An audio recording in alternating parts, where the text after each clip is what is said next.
I was rinsing Nora's blue sugar bowl the morning of her funeral when I saw the kitchen clock was wrong. Not broken, not stopped. Wrong. It said 6:08, clean and absolute, when it should have said 6:10, because my wife had kept that clock 2 minutes fast for 30 years. And in this house, there were rules a man did not revise just because he had outlived the person who made them. I stood there with the bowl dripping in my hand, while pale March light spread across the counter and the refrigerator gave its tired little hum. The kitchen smelled like coffee grounds, dish soap, and funeral lilies somebody had dropped off the afternoon before, their sweetness already going thick in the vent heat. Over the pantry door, the clock sat in its cream-painted frame, ticking with the steady confidence of a thing that believed it still answered to the right person. A cold line went down the back of my neck. Then I remembered the power had blinked sometime after midnight. I had heard the microwave give its small, needy beep from down the hall and had not come downstairs because grief makes even simple chores feel like carrying wet mortar uphill. The clock had probably reset itself or lost the 2 minutes. There was no reason to stand in my own kitchen feeling as if the room had shifted half an inch off its foundation. Still, I dried my hand and stepped closer. Nora used to tap the glass once with her knuckle before she set it. "A house needs a little help getting where it's going," she'd say. Same as people. I lifted my hand toward it and stopped. Not today. Not before they carried her out of the church. Not before strangers put her in the ground. I let the clock stay wrong and went back to the sink. Though the whole time I rinsed dishes and stacked them in the drainer, it felt as if the kitchen were watching to see whether I meant to keep anything the way she had left it. By 7, the coffee was made. My black suit hung ready on the bedroom door, and the front room smelled like flowers, furniture polish, and old wool. Somebody from church had already left a breakfast casserole on the sideboard under foil, labeled in thick black marker, "Mercer family." As if there were any chance I might confuse my own grief with somebody else's, I left it unopened. There had been a time in my life when I believed a body was a machine, and a machine had to be fed before hardship. Retirement and widowhood. I was learning are insults to a great many old theories. My stomach had turned mean and remote. Coffee was all I could manage. I carried my cup to the kitchen table and sat in the chair where I had sat for 40 years, not because I was sentimental about chairs, but because the morning paper always landed on that side and the light came over my right shoulder there. Nora sat across from me by the sink window. She liked to tear recipes from church newsletters and sort them into little piles, while I read headlines aloud, and she answered them as if the country's main problem was a shortage of plain moral vocabulary. Bad man. Coward. That one's trying too hard. The Lord made celery Walt, and still nobody solved what it's for. I smiled into my coffee and then hated myself a little for how easy the smile came while the rest of me still felt half dead. On the table sat the blue mug she kept by the phone for grocery pencils. Only one remained, now sharpened with a knife, because she never trusted sharpeners. Beside it lay the Sunday Bulletin, a grocery receipt folded twice, and a sympathy card somebody had slid under the storm door after I stopped answering knocks. The sight of those ordinary things mixed in with the irreversible pressed against my chest in a place tears had not yet reached. I had cried in flashes since she died. Once in the hospital parking lot, one hand on the steering wheel because I saw her scarf in the back seat and could not remember putting it there. Once in the laundry room when I found one of her dish towels folded over the dryer door, still smelling faintly of the mild soap she bought because, as she put it, everything else made a house smell like a dentist's wife. Once at 2 in the morning when I reached across the bed and touched cold sheet. But grief, at least mine, was not a river. It was weather. It hit the house in squalls and left behind pressure. At 7:45, I heard Daniel's truck door slam, then the passenger door, then footsteps on the porch. He knocked once and came in, because families that have buried enough people stop pretending thresholds matter much. He looked taller than I remembered and more tired. That happens to men in their late 40s if you let a week go by without really seeing them. "Morning, Dad." "Morning." He stood in the doorway in his dark suit, with his tie slightly off-center and his hair still damp from the shower. He looked around the kitchen the way people do when they expect a grieving man to startle like an injured animal. "You eat anything, Coffee?" He nodded as though that belonged in a form somewhere. Elaine came in behind him carrying a foil pan and a tote bag. She had on a charcoal dress with sleeves to the elbows and that expression women wear when they mean to look both tender and useful at once. I had known her 21 years long enough to see that exact expression on her face in hospitals, graduations, births, and once when Daniel broke his ankle, showing off at a church retreat like a fool of 46. "Morning, Walt," she said softly. "Morning." She crossed straight to the counter and set down the pan without asking where anything went. That should not have bothered me. She had been in this kitchen for years. Holidays. Summer canning, Sunday suppers, birthdays. Children wet from the hose, all of it. But there was a confidence in the way she moved that morning that did not feel like familiarity. It felt like continuity. As if the room had already handed itself over and I was the one trailing behind the paperwork. "I brought rolls," she said, "and I'll put the coffee cake out in case anybody stops by later. You don't need to fuss. It's not fussing." She opened one cabinet, reached for a platter, then corrected herself to a different shelf. "It's just easier if things are ready." Easier. That word had become everybody's favorite since Nora died. Easier if I let people make calls. Easier if somebody else tracked the flowers. Easier if Daniel drove. Easier if Elaine coordinated meals. Easier if I didn't concern myself with forms because somebody had already taken care of them. It was possible they were right. On some practical points, they were certainly right. But I had spent enough years estimating utility jobs to distrust any sentence that made complexity sound like kindness. Daniel rested a hand on the back of Nora's chair and looked at the blue mug of pencils. "Mom kept this old thing forever. Nora didn't trust pens for groceries, said pencils understood revision." He smiled a little. "That sounds like her." It did. The problem was that grief had already started turning her into a collection of lines people used when they wanted to sound close to her. I could feel that happening around me, even while I still knew the weight of her body when she rolled toward me in winter and the exact way she rubbed one heel against the mattress when she was trying to fall asleep. Elaine had unwrapped the coffee cake and was slicing it with the long bread knife Nora used only for soft things. She reached for plates without looking. I watched her hand hesitate over the shelf. For 1 second it went too high, then dropped to the middle shelf where Nora kept the luncheon plates. Not enough to matter. Not enough for anybody else to see as anything more than a hand reaching. But I saw it, and the fact that I saw it irritated me in a way that felt both petty and alive. Walt Elaine said, "Would you rather the flowers from the parlor stay where they are till tonight, or should I move the tall arrangements before people come back after the burial?" "Leave them." "Of course." Her voice never caught on anything. Smooth as polished wood. She was the kind of woman who could ask how you wanted your wife remembered while already moving the vase. Daniel asked a few practical questions. Who was riding with whom? Did I have my glasses? Did I want him to drive separately so he and Elaine could help at the cemetery afterward?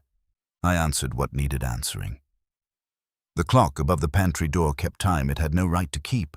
At 8:30, with the suit on, and the knot in my tie set by fingers that had not tied their own tie for every Sunday in decades, I stood in our bedroom and looked at the chair by Nora's dresser. She used to lay out her clothes there the night before church. Shoes beneath, purse on the seat, earrings in the little dish with the chipped edge turned toward the wall so company would not see. The chair was empty now except for a black cardigan she had draped over it sometime in February. I had not moved it. The sleeves hung down like tired arms. On the dresser sat her wedding ring in the little porcelain dish where she put it when lotion made her fingers swell. She had taken it off in the hospital because of the IV.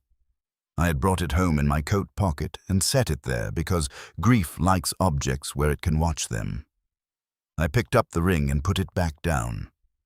There were some things I still could not carry on my body. The church was full by 10, not packed, but full enough for heat to gather in the sanctuary and for funeral flowers to mix with damp coats and old hymnals. I stood in the receiving line with Daniel on one side and my daughter Rebecca on the other. Rebecca had come from Indianapolis the day after Nora died. She was 50 and looked like the kind of woman school boards and judges trust more than they deserve to. Nora used to say Rebecca got her sense and Daniel got my talent for walking past the obvious if it was wrapped in good manners. People said what people always say. She was a saint. She was one of the best. This church won't be the same. Let me know if you need anything. I'm praying for you. The Lord's timing is a mystery. That last one nearly made me laugh, which would have looked unforgivable. The pastor did well. He had known Nora 31 years and managed to describe her without turning her into lace. He talked about steadiness, hospitality, the discipline of kindness, the way some people make a room feel safer without ever asking for notice. While he spoke, I found myself thinking of the clock at home, exact and wrong.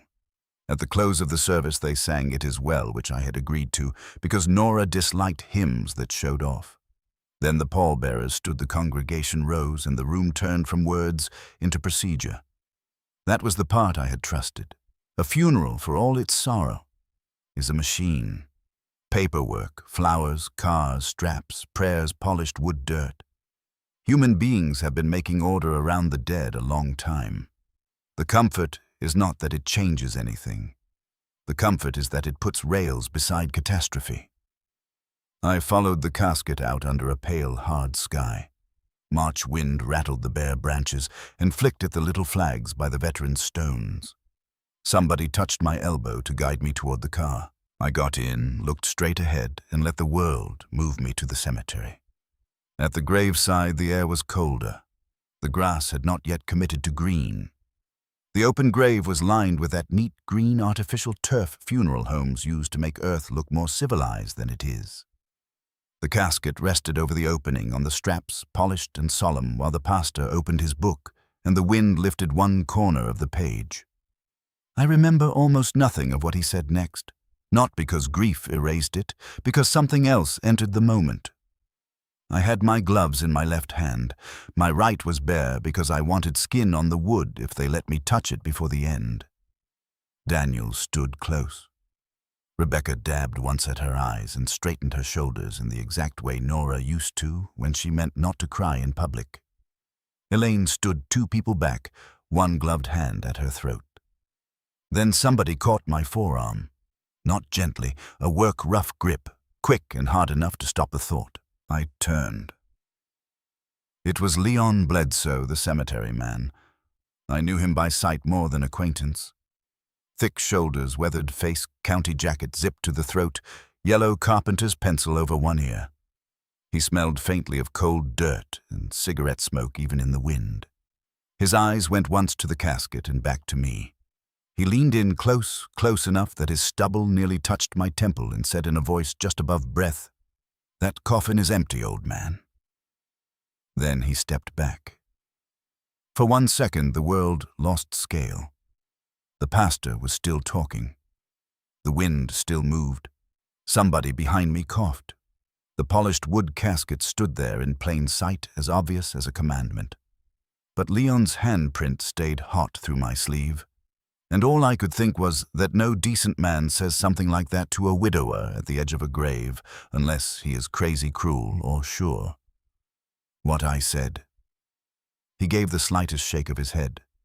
Not now, it meant. Or not here. Then he moved away toward the equipment with the stiff-faced efficiency of a man who knew he had already said too much. I stared at the casket. If Daniel noticed anything, he gave no sign. He kept his eyes forward, jaw set, grief fitting him like rented clothing. The pastor finished. A prayer was said. Hands were folded. People shifted. The straps creaked. Empty. The word lodged behind my ribs like a fishbone. I did not make a scene. I would like to say that was dignity, but some of it was simply old habit. Men of my generation have swallowed terrible things in public because we were taught composure was a kind of decency. Also because I had no idea what I would even be accusing anyone of. Empty could mean many things if a mind was in pieces. A laborer's mistake, a miserable metaphor, a cruel joke. The brain offers itself lies in order to keep moving. I let them lower the casket. I watched the polished top descend inch by inch into the square of earth until the green turf, the straps, and the wet, dark soil around the grave seemed more real than any fact I had known all week. Rebecca took my arm then. I do not remember whether I gave it willingly. Afterward came the handshakes, the low voices, the drift toward cars. I kept looking for Leon and not finding him. Once I caught sight of the county jacket near the backhoe shed, then he was gone again. Daniel drove me home. Elaine followed in their sedan. Rebecca rode with a friend from church because she had promised to help set out food. The whole way back I stared at hedges, mailboxes, half-flooded ditches, a red tractor in a field, and the back of Daniel's hands on the steering wheel. The ordinary world moved with offensive steadiness. "You all right?" he asked once. "No." He let that sit. At the house, cars already lined the curb. Somebody from church had gone ahead. The front porch held a stack of foil pans and paper bags. Through the front window, I could see movement in the dining room and the dark blur of coats. The first thing I noticed when I stepped inside was the smell. Ham warming in a crock pot, coffee, daffodils, furniture polish, wet wool, lemon cleaner. Under it all, the stale, heavy sweetness of funeral lilies already beginning to turn. The second thing I noticed was Elaine in the kitchen, not merely in it, operating. She had taken off her coat and rolled her sleeves back an inch. A roast sat tented on the stove. Somebody's deviled eggs had been transferred to Nora's white oval platter. On the dining room sideboard were neatly stacked paper plates, folded napkins, serving spoons, and 2 legal pads with names written in columns. One of the pads was ours. I knew it by the drugstore logo. The other was not. "Set the green beans there, please," Elaine was saying to one of the church women. "And, if anybody asks, the coffee cups are on the lower shelf by the refrigerator." She said it with the calm authority of a woman answering questions in her own kitchen. When she saw me, her face softened by a practiced fraction. "Walt, sit down. We've got everything." Everything. That word again. I took off my coat and hung it in the front closet because I wanted at least one movement that still belonged to me. Then I went to the kitchen doorway and stood there. Nobody objects to a grieving husband standing in his own kitchen. People only get nervous if he asks why. Flowers crowded the windowsill over the sink, their stems clouding the water in 3 separate vases. The old maple counter Nora used to call honest wood because it showed every nick it had earned was buried under casseroles and pie tins. The blue mug of pencils had been moved from beside the phone to the back corner near the bread box to make room for serving platters. Not far, not dramatic, just enough. There is a particular chill in the first moment your dead wife's kitchen makes you feel like a guest. Rebecca came up behind me and touched my shoulder. "You need anything, no? You should eat something. In a minute." She looked tired and capable and suddenly older than the girl who used to sit on this same floor, shelling peas beside Nora in summer. I loved her fiercely in that moment and also resented that she was not Nora. Grief is not noble work. Elaine crossed behind the table with a stack of serving forks. "Walt, I put aside some ham without the glaze because I know you don't like it sweet." I looked at her. Nora knew that. Daniel probably knew it too. It was not private information. But the way Elaine offered it, so smooth and exact, tightened the skin across my shoulders. "Thank you," I said. "You're welcome." Then she turned and opened the pantry door without looking. That bothered me more than anything else in the room. Not because she had no right to open a pantry, because she did it the way a person does in her own house. She reached in and came out with a tray of dinner rolls. Again, a thing small enough to excuse. She had seen Nora keep them there 100 times, but she had not looked, and that was the first moment I thought something in the house had started moving before Nora ever left it. The church women murmured. Someone laughed in the dining room. Daniel was on the porch with my cousin Glenn. Rebecca carried in potatoes and asked where to set them. The house was full of kindness and useful noise, and something else I could not yet name. For a while, I let myself be carried. I sat in the living room and accepted hands on my shoulder condolences stories. Mrs. Pike told me Nora had once taught half the women's auxiliary how to keep pie crust from shrinking. Glenn said the Lord had one more good woman than we did, which was nonsense, but well-meant nonsense. Somebody asked whether we wanted extra folding chairs brought over that evening. Somebody else asked whether the grandchildren were coming tomorrow. The room came and went around me. Every so often my eyes drifted toward the hallway that led to the kitchen. I could not see the clock from there, but I kept thinking about it. Exact and wrong. Exact and wrong. At one point, Daniel sat beside me and pressed a plate into my hand. "Eat, Dad." I looked down. Ham, potatoes, green beans roll. Proper proportions, the sort of plate Nora would have fixed for me in company so I would not come back later pretending there had not been enough meat. I took one bite of potatoes. Butter and black pepper in somebody else's kitchen. One bite of ham. Sweet glazed despite Elaine's thoughtful claim to the contrary. I set the plate on the coffee table. No one commented. The memory came then not as image but as sound. Nora. In this same room most winters earlier, scolding me because I had eaten standing at the sink after her cataract surgery, instead of waiting for her to sit down with me. A man married 40 years should know eating alone while your wife's in the next room is bad character, even if she's half blind. I didn't want to wake you. Then you should have warmed the soup quieter. I had laughed, carried my bowl in and sat beside her while she wore those ugly dark glasses and announced she could now see every dusty failure in the house. She leaned against my shoulder and stole half my soup. At the time, it had seemed like one of those ordinary moments nobody thinks to save. Now it hurt so badly I had to look down at my hands. Because what came back with it was not only her voice. It was Elaine in my kitchen that same day after the surgery, bringing soup and help opening cupboards, while Nora sat beside me on the sofa, listening to doors open and shut. I remembered Nora going still, just still. Then later, after Elaine left, Nora went into the kitchen and moved 3 things back where they belonged. I had laughed. Could have left it, honey. I could have, she said. The way she said it came back now with such force the room seemed to lean. Could have. Not would have. I stood so abruptly Mrs. Pike looked over her coffee cup. "You all right, Walt? Just need the restroom." But I did not go there. I went to the kitchen. It was emptier now. The first wave of people had eaten and drifted back to the living room or out to their cars. Rebecca was in the dining room gathering plates. Elaine stood at the sink rinsing serving spoons while the faucet ran. "Walt," she said softly.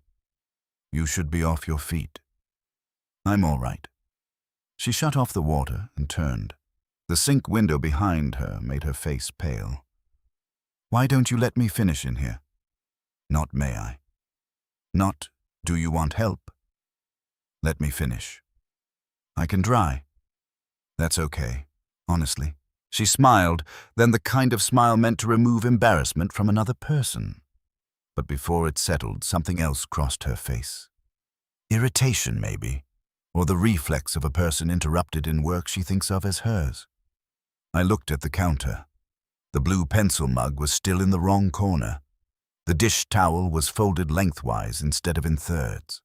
The rolls were on Nora's cake stand, which she never used for bread, because a yeast thing ought to know what it was.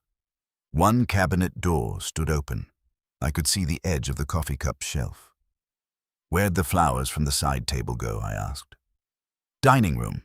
They were crowding the lamp. Nora liked them crowding the lamp.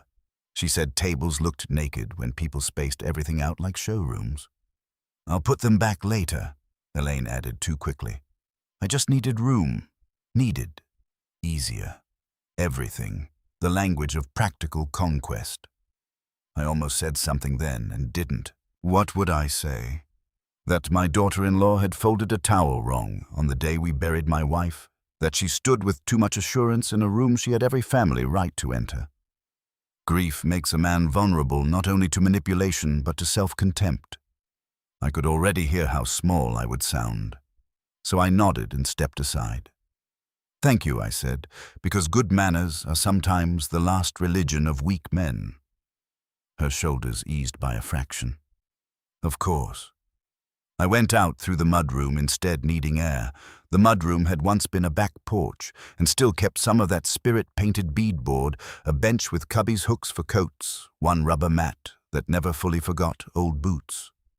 Nora kept a bulletin board there with takeout menus, church notices, the plumber's card, and a feed store calendar where she wrote things that did not belong on the real calendar, because, as she used to say, the mudroom was where life admitted what it actually was. On that board now were 3 neat lists held by fresh magnets: food arrivals, flower senders, which family members might need leftovers sent home.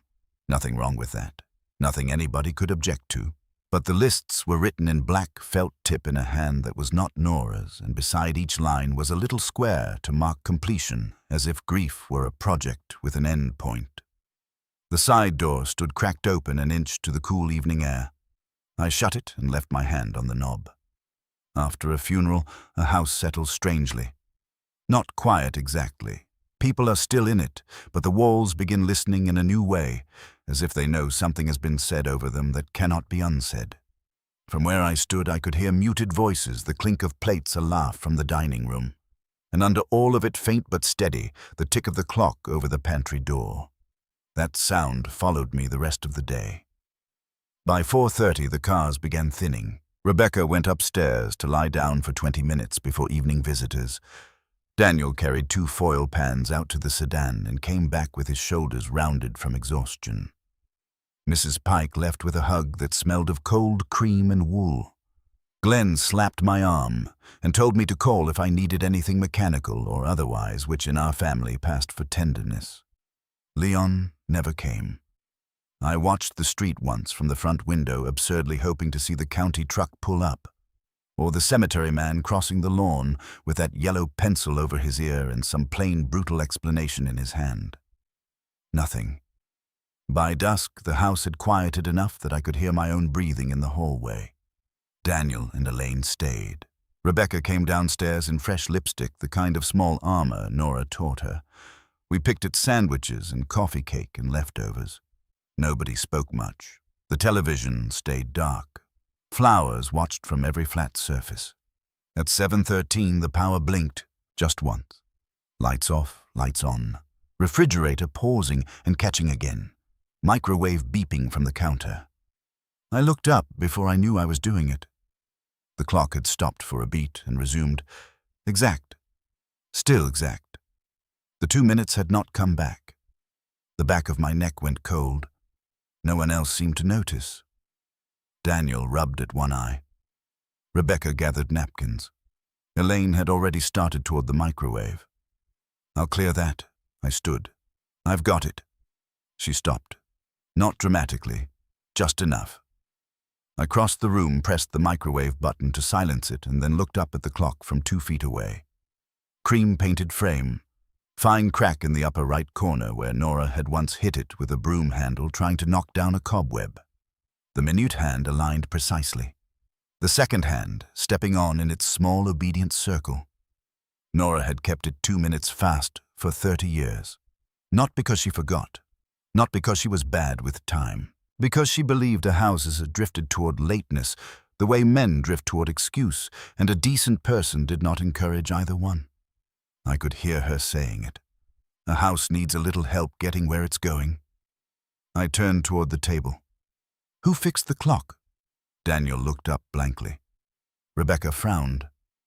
Elaine, after the smallest pause, said, "What do you mean, this clock?" Rebecca said I didn't touch it. Daniel shook his head. "Me neither."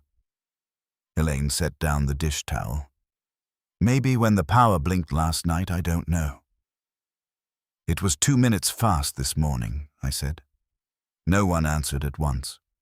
Then Elaine gave a soft, puzzled smile, the kind people use with the old when they think memory and distress have started mixing in unhelpful ways.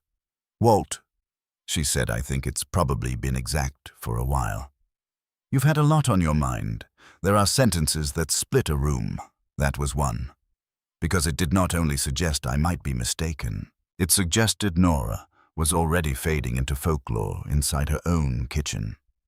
Suggested that one of the oldest fixed truths in our house was now debatable because I was tired, bereaved, and grateful for help. I looked at the clock, then at Elaine, then back again. And in that moment, with the microwave newly silent, the refrigerator humming, and the whole house full of flowers for a woman they had buried only hours earlier, I understood two things at once. The first was that Leon's whisper at the grave had not stayed in the cemetery. It had followed me home. The second was that somebody in this house had already begun correcting Nora. The house was quiet by 9, but it was not honest.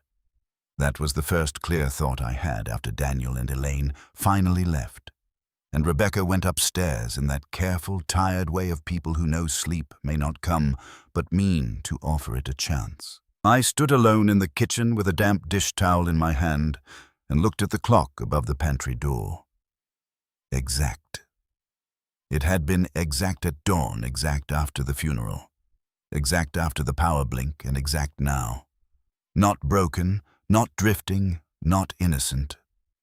The dishes from the evening were stacked in the drainer. Someone, Elaine almost certainly, had wrapped the leftover ham too tight in foil and written ham on top with a black felt-tip marker in a bold hand that looked efficient and made me irrationally angry. The coffee cake was covered in wax paper. The roll platter had been washed and put away. The blue mug of grocery pencils was still in the back corner where she had moved it, as if my wife's kitchen had already agreed that the old place beside the phone no longer made sense. I crossed the room, took the mug in my hand, and put it back where Nora kept it. Then I stood there feeling ridiculous. A 72-year-old man in funeral trousers and an undershirt moving a pencil mug 3 feet across a counter as if civilization depended on it. Anyone watching would have called it grief. They would not have been wrong. But grief was not the only thing in the room anymore. Something else had come in wearing practical shoes and a calm voice. I turned off the stove light and went down the hall toward the mudroom to check the side door. The old back hall smelled of wet coats, lemon cleaner, and that stripe of outdoor chill rubber mats hold even after dark. Nora used to say if the kitchen was the heart of a house, the mudroom was its conscience. It was where the world came in dirty and had to explain itself. The bulletin board was there in the half-light, neat as a church office. Names, drop-off times, flowers, leftovers, little boxes beside each item. Handwriting I knew was not Nora's. I touched one of the fresh magnets with my finger. Cold, smooth, impersonal. On the bench below it sat 2 foil pans someone had forgotten. Beside them lay a folded church program, not from that day's funeral, but from Sunday, with a note in the margin written in black ink. Kitchen covered Tuesday/Thursday. Check freezer first. No name. I stared at it long enough for the words to stop looking ordinary. Kitchen covered. It sounded like trash out or mail picked up, not grief, not family, a system. I turned the program over. On the back, somebody had written 3 names and 2 phone numbers. I didn't recognize the handwriting. The pen had been pressed hard enough to leave grooves in the paper. Nora never wrote like that. Even when she was irritated, her lists curved. She wrote lightly, almost politely, as though paper could feel an insult. I carried the program back into the kitchen and laid it on the table under the overhead light. Then I looked toward the stairs. The house stayed still. Rebecca had not come down. Good. I was not ready to sound small out loud. I went to the desk alcove off the den and turned on the lamp Nora used for bills. Yellow light spread over the wall calendar, the receipt basket, envelopes, church directories, and the old ceramic tray where she kept stamps. 2 pairs of reading glasses and service cards for every man who had repaired anything here in the last 20 years. Furnace, plumbing, gutters, windows, landscaping, every name in one place, every number in her hand, because Nora believed panic was what happened when people failed to write things down. The calendar was already turned to March. Of course it was. Nora would not have tolerated a stale month. But the writing across the first week stopped me. Some of it was hers. I knew it at once.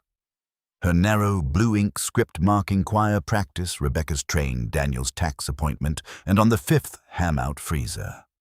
But under and around those notes were darker additions in a thicker pen. Meal arrivals, flowers moved to dining room, pick up death cert copies. Pastor final count. Side door easier. I read that last one twice. Side door easier. Not use side door, not please come around back. A statement of operating fact written by somebody who had already decided what way the house ought to breathe. I sat down in Nora's chair and opened the receipt basket. Utility bill, pharmacy slip, sympathy card envelopes, a delivery receipt for 3 standing floral sprays. Nothing remarkable until I found a folded half-sheet from the church office with a typed header, Mercer Family Support Rotation. Below it were names and days in tidy columns with several black ink check marks in the same hand as the note from the mudroom. Beside Tuesday and Thursday again were the words, kitchen covered. The same phrase. I leaned back and closed my eyes. Maybe that was all it meant. Maybe there had been so much food coming in that somebody sensible had tried to prevent duplication. Maybe I was turning church kindness into trespass because the house had lost the one person who made kindness arrive in the right proportion. Maybe I had not paid enough attention over the years to know how much Nora herself had changed in those last months. That last possibility hurt the most because it sounded the most decent. Nora had been sick. Not with the kind of illness that fills a room with machines from day one, but sick enough to tire easily, to move more slowly, to sit at the kitchen table in the afternoon and stare for one beat too long at nothing I could see. She had let people help more than she once would have. She had accepted casseroles she used to turn into reciprocal obligation within 48 hours. She had let Elaine bring groceries a few times a week for a while. She had even let Rebecca hire a cleaning service after Christmas, though she spent the next 2 days putting half the house back where, as she put it, those poor bewildered women had relocated things. Could it be she really had wanted more simplification than I understood? The thought almost comforted me. Then another memory came back and ruined it. Late January. Freezing rain all morning, the kitchen windows filmed silver. Elaine had brought soup and groceries because Nora was tired and Daniel was on an emergency furnace call. I came in from salting the walk and found Nora standing at the open freezer in her cardigan and house shoes, holding 2 plastic containers and staring at the shelves like a woman at church who had just heard a respectable lie. "What's wrong?" I had asked. "Nothing," she said too fast. Elaine had been at the sink rinsing parsley or lettuce or something green. "I just consolidated a few things," she said with a little laugh. "Your mother had 6 half-containers of stock in here." Nora turned very slowly and said, "I did not." The quiet after that had not been loud or dramatic. Just the kind of quiet that makes decent people suddenly interested in spoons. I tried to lighten it. "Well, if there were 6, that's not a crime." Nora shut the freezer with more force than necessary. "No. But moving a house around while the person who runs it is still standing here is rude."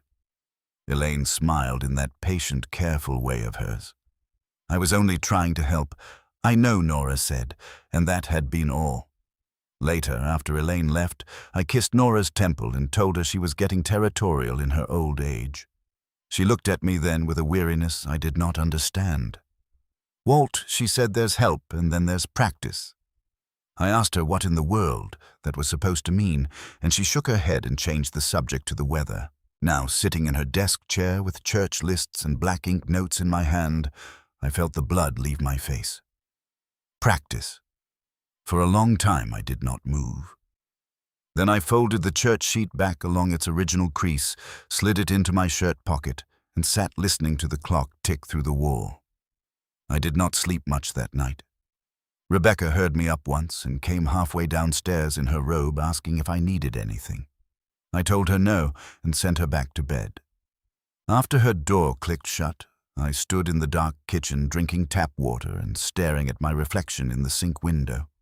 Behind me in the glass, the clock hung over the pantry door like a witness still deciding what kind of man I was. At 6, the house was blue and cold, and full of the sounds old houses make before daylight fully takes them over. The radiators ticking, the floorboard by the pantry hinge giving its soft complaint, a crow somewhere outside, the refrigerator motor catching. I put on coffee and opened the freezer. Nora labeled everything. Not because she was obsessive, though some might have said so. Because she hated waste and distrusted memory when it came to food. Nobody ever regrets knowing what soup is, she liked to say. They only regret guessing wrong. Her labels were always masking tape. Blue pen. Month first, then date, then initials, if it was something meant for church or company. February 18th. Chili, January 9th. Broth, December 27th. Ham bone. She wrote small and straight and stuck the tape in the same top right spot every time. The containers in the front row now bore labels in black marker written directly on the plastic lids. Chicken soup. 2-14. Green beans 2-21. Ham 3-11. The dates were written with dashes. Nora never used dashes. And she never wrote directly on lids because the markings half stayed after washing and made everything look like a cafeteria. I crouched there in the cold air until my knees began to ache. Behind the front row, I found Nora's containers, blue tape, her hand, her order, not gone, just pushed back. I sat down hard on the little stool by the freezer nook and put both hands over my mouth. It was such a petty-looking discovery that for a second I despised myself. My wife was dead. A man at her grave had told me the coffin was empty, and here I was, trembling over labels on soup. But it was not soup. It was sequence. It was the shape of a woman's authority shoved behind another person's neatness. It was proof that the room had begun speaking 2 dialects at once, and only one of them belonged to Nora. I put everything back exactly as I found it except for one container, the one marked HAM 3-11. Nora had died on the 13th.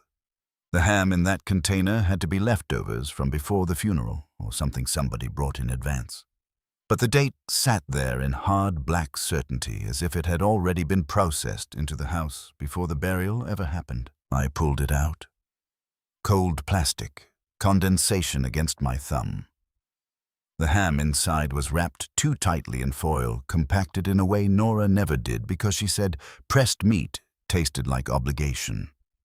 I lifted the lid. The smell was smoked salt and brown sugar glaze. Church ham. No question. The kind St. Andrews turned out in rows when there was a burial dinner. Then why 3-11? I stood there with the open container in my hand until the freezer alarm started its soft, complaining beep. Maybe it was a mistake. Maybe somebody had written the date wrong in a hurry. Maybe they had packed some earlier ham that day. Maybe grief again was teaching me to suspect arithmetic. I wanted one of those explanations badly enough to feel ashamed. I closed the lid, put the container back exactly where it had been, and shut the freezer. When I turned, Elaine was standing in the doorway. Not close. Just at the threshold from the hall coat still on one hand on the jamb. Her expression was perfectly composed. "You're up early," she said. I had not heard the side door. That bothered me almost as much as her being there. "So are you." She lifted one shoulder. "I brought cinnamon rolls for Rebecca. She said she'd stay through lunch before heading back." The bag in her hand released a warm, yeasty sweetness into the cold freezer nook. My stomach turned. "You came in through the side." It was unlocked. I looked toward the mudroom. The side door, the easy way. Side door easier. I must have forgotten it. "You've had a lot on your mind." The same tone she had used about the clock. She glanced past me into the freezer. "I was going to help sort some of the food this morning." "I can sort food." "Of course you can." A small pause. "I only meant some of it shouldn't sit too long." I shut the freezer door harder than I meant to. Then I'll see to it. For the first time, something tightened at the corner of her mouth. Not much. It vanished, almost at once. "Walt," she said softly, "nobody is trying to step on your toes." There are moments when a person tells the truth while trying to deny it. I stepped past her into the mudroom. The air there held a stripe of cold from the door and the bitter orange scent of the cleaner she liked. Nora hated that scent. Said it made a house smell like an office, trying to pretend it had a soul. Elaine followed with the cinnamon rolls. "I'm only trying to keep things from piling up. Your church people mean well, but half of them don't label anything." I stopped at the bulletin board. The lists were gone. My eyes dropped to the small trash can beneath the bench. Empty. "Where'd those notes go?" I asked. "What notes?" "The food lists." "Oh." She set the bay down. I rewrote them more clearly and left the new ones in the kitchen. Those looked messy. Messy. They had been neat enough for a bank. "Don't throw away things from this house without asking me." Her brows rose just slightly, the expression people use when a grieving man has made a request they mean to file under understandable but inconvenient. "Of course," she said. "I didn't realize they mattered. Everything mattered now, and nothing did. That was the trouble." Rebecca came downstairs before I had to answer. She looked from me to Elaine to the freezer door and knew enough not to ask what had just passed between us. "Morning," she said. "Morning, sweetheart." Elaine said all softness again. "I brought breakfast." Rebecca gave her a tired smile. "Thanks." I went into the kitchen and poured coffee. My hand shook enough that some spilled by the blue mug. I wiped it with the dish towel and caught myself looking at the clock again. Exact. Accusing. By 10:30, Rebecca had left for the station, Daniel had called to say he was on a service job and would stop by later, and Elaine had finally gone after loading 2 foil pans into her car and telling me 3 times to call if I needed anything. The silence she left behind should have comforted me. Instead, it made the house feel like a room after an argument, when the walls know what was said even if nobody else does. I began moving through it without much plan. Front room, dining room, kitchen, mudroom, desk alcove, back again. At first I told myself I was straightening. Then I told myself I was only looking. The truth was, I had started checking. The new meal lists in the kitchen were written on a yellow legal pad from our desk drawer. Black felt-tip same hand. Monday sandwiches. EH. Tuesday casserole, all ready in freezer.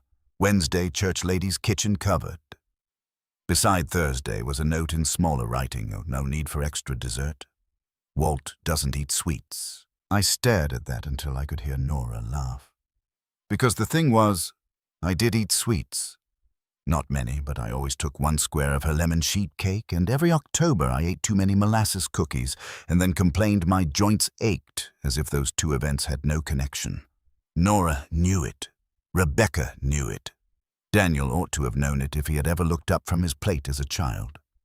Walt doesn't eat sweets. A tiny sentence. Harmless.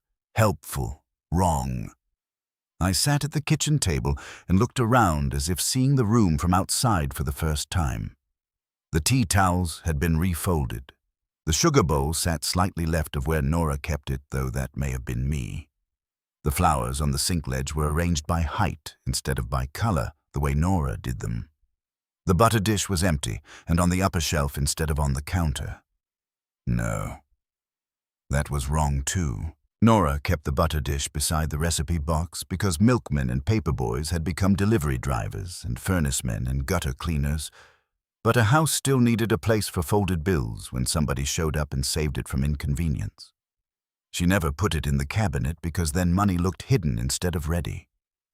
I opened the cabinet. There it was. Empty. An empty dish in a dark cupboard where it did not belong. The hair along my arms lifted. I pulled it out and set it on the counter. The ring it made against the wood sounded too sharp in the quiet kitchen. Maybe Elaine had washed around it and tucked it away. Maybe Rebecca had done it absent-mindedly. Maybe I had. There was always another maybe. That was how decency gets used against old men. I picked up the legal pad and tore off the top sheet. Then I stopped. The page beneath it held indentations from whatever had been written above. Not readable words at first, just pressure marks. I took Nora's grocery pencil from the blue mug and shaded lightly over the page, the way children do when they want to see what was written on the sheet above.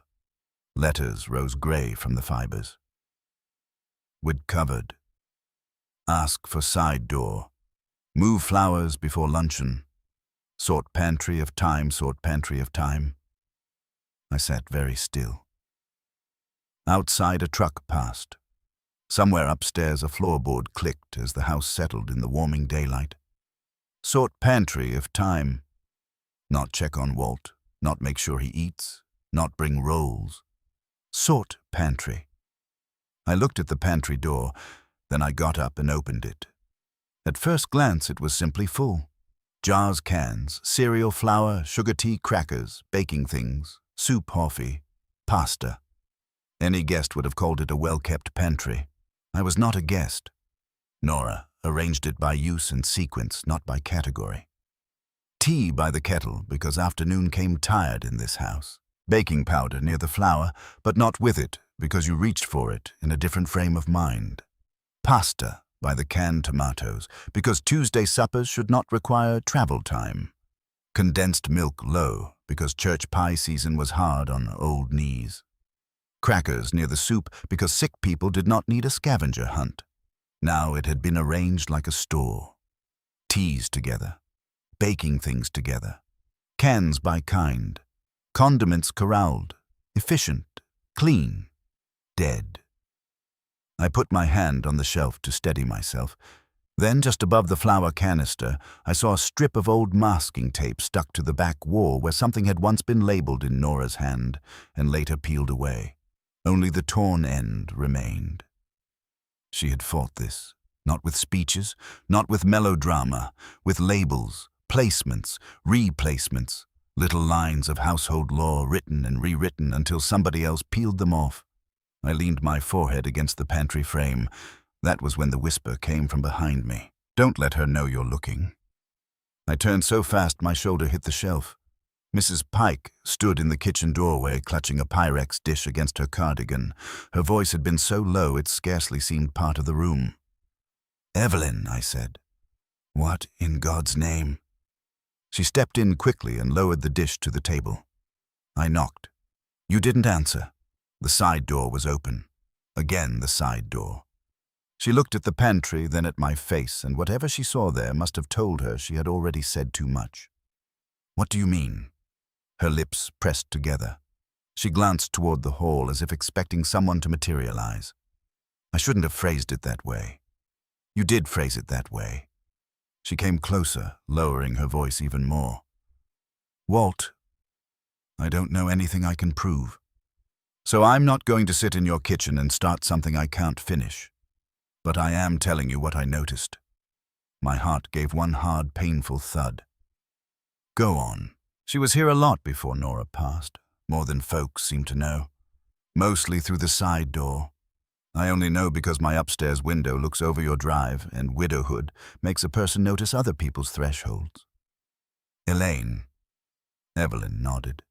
She'd come when your truck was gone too. Sometimes with groceries, maybe. Sometimes not. Once with a binder under her arm. Twice with flowers that never came back out. I see things, Walt. That's all. She drew a breath. And the week before the funeral, I saw church ladies dropping food around back before there was even a public plan in place. Like they'd been told. I gripped the table edge. That doesn't mean... No, she said quickly. It doesn't mean everything you're afraid it means, but it means enough for a man to keep his eyes open. I thought of Leon at the grave. Empty. Then the clock. Then the labels. Then the lists. Then Nora at the freezer in January, saying help and practice were not the same thing. Why didn't you say something sooner? Evelyn looked genuinely pained. Because your wife had just died. Because I'm an old woman with casserole dishes and a habit of noticing too much. Because the line between concern and gossip gets thin as paper if you're not careful. Pick whichever answer offends you least. It offended me not at all, which somehow hurt more. She put one small hand flat on the table between us. Liver spots. Wedding ring still worn, though Harold Pike had been dead 12 years. Nora was no fool, she said. That's all I'll say. Then she straightened. I brought chicken and rice, returned the dish whenever. She left before I could stop her. I stood there listening to her car back down the drive. Don't let her know you're looking. The sentence chilled me because I had not yet admitted to myself there was anything to hide my looking from. At noon, I called the church office. Not because I wanted to accuse anyone there of anything, because there were lists on my table, and I wanted one plain explanation from one plain competent woman who knew how meal sign-ups worked. Janice Fuller answered on the second ring. Her voice carried the sturdy kindness of women who have spent 40 years keeping disoriented men from embarrassing themselves. St. Andrews, Janice speaking. Janice, it's Walt Mercer. Oh, Walt? Honey, how are you holding up? About like a roof in sleet. She gave the soft little laugh people give when they are relieved a grieving man still sounds like himself. What can I do for you? I had a question about those meal lists folks have been using. Of course. I found a note that says the kitchen was covered Tuesday and Thursday before the funeral. I'm just trying to understand who coordinates those. There was a tiny pause. Papers shuffled. Well, usually the family's point person does more or less. We just help. Point person. Yes, whoever's handling practicals. We note what they tell us so people don't duplicate food or crowd a house that's already full. Who was our point person? The pause this time was longer. Walt. Yes. I thought that was your daughter-in-law. The room narrowed. Elaine. Yes, honey. She called in a couple of times from Nora's hospital room, if I recall right. Then again, once after. She was very organized.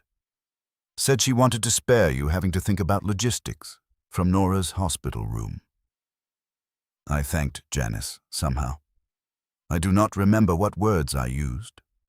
My mouth had gone dry. I set the receiver back in its cradle and kept my hand there. A sensible explanation, that was what I had wanted. Instead, I got something worse than suspicion. I got process, not proof of some grand crime. Not yet. But proof that Elaine had already been operating as household coordinator while Nora was alive enough to have a room, a body, a voice. Maybe with Nora's blessing. Maybe not.